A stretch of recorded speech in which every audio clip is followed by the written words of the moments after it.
24 অগাস্টের বৈষম্য বিরোধী আন্দোলনের বিজয়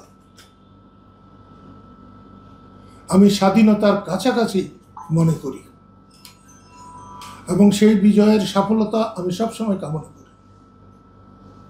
কিন্তু সেই বিজয়ী বীরেদের কার্যকলাপ দেশের মানুষ অতিষ্ঠ হয়ে উঠেছে। আমি তো ভেবেছিলাম তাদের এই বিজয় 1000 বছর চিরস্থায়ী হবে, কিন্তু 1 বছরে তাদের এই বিজয় ধ্বংসের দিকে চলে যাবে এটা আমরা আশা করি নাই। এটা যদি বলা হয় তাহলে আওয়ামী স্বৈরাচারের চাইতে, আওয়ামী স্বৈরাচারের দোসরদের চাইতে এই স্বৈরাচারে তো অনেক বড় স্বৈরাচার। মানুষকে কথা বলতে দিচ্ছে না, মত প্রকাশ করতে দিচ্ছে না,